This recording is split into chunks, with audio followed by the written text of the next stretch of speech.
As long as I'm president of the United States, Iran will not get a nuclear weapon. So here's my message to Iran's leaders. The United States will never allow you to acquire a nuclear weapon. Progress toward peace will put us in a stronger position to deal with the ongoing threat posed by Iran. Together we must deny oxygen to its terrorist proxies, which have called for more October 7th and ensure that Iran will never, ever obtain a nuclear weapon. Democrats like House Minority Leader Hakeem Jeffries slamming the strike, saying that Trump failed to seek congressional authorization and the strike risks American entanglement in a potentially disastrous war in the Middle East. Joining us now for more, former Florida Congressman and host of the Matt Gaetz Show, Matt Gaetz. Congressman, good to see you. What do you make of what's happened over the last couple hours? It looks like this thing might be over. Well, this was a win for President Trump, a win for the Middle East, a win for the cause of peace itself. But there was another battle brewing, and it was between the pro-peace factions of the MAGA movement and the pro-war factions. And so while this is a great win for the president, it's a loss for the likes of Mark Levin and Senator Lindsey Graham and Senator Tom Tillis, all of whom were calling for regime change.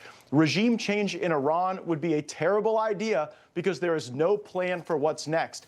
President Trump rescued the Republican Party from the neoconservatism that led to so many forever wars. Now he brilliantly took action to create this ceasefire, and I think it's created a lot of opportunity for those voices that support peace, and it doesn't put, like, John Bolton in the driver's seat for what foreign policy will look like under President Trump. Yeah, we invited John Bolton on this evening to have that discussion. He declined. What does it mean for people on the outside of the political orbit, people like Tucker Carlson, Steve Bannon? A lot of people were really critical of these strikes and the lead up to these strikes. And it looks like, look, I'm just reacting to the Truth Social post from 2 hours ago. But if this is really over, I mean, Matt, you know better than most. I mean, this is a very historic moment and a huge win for a president that the Democrats absolutely can't stand.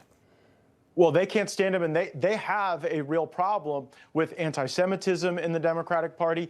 They have a problem articulating a foreign policy vision that doesn't get us involved and entangled in things. And it was a bit bizarre to me that Jeffries did not immediately come out and thank President Trump for getting to the space where peace can take hold. Look, there's still a lot of work to do ahead. President Trump has to utilize the levers of maximum pressure and diplomacy. No one does it better than he does. But, there was a lot of crowing right after the strikes for those saying we needed to execute the Ayatollah. My sense is that Donald Trump already saved us from a regime change war when he told Netanyahu, you can't just go execute a foreign leader with no plan for what comes next. Had President Trump not done this and Israel would have just been unrestrained, I believe they would have relentlessly prosecuted Iran's political leadership from the skies that they controlled. And you could have seen tens of millions of refugees moving across the Middle East, causing civil war in Iraq, destabilizing Syria, and now we've got a chance to avoid all of that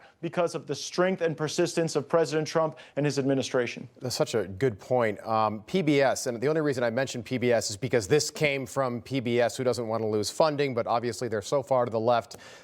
They put this out today. The president's Article 2 powers include authority not only to order the use of military force to defend the United States and U.S. persons against actual or anticipated attacks, but also to advance other important national interests. Presidents of both parties have deployed U.S. forces and ordered the use of the military without congressional authorization on numerous occasions. Was this, in your opinion, as a former congressman, was this constitutional?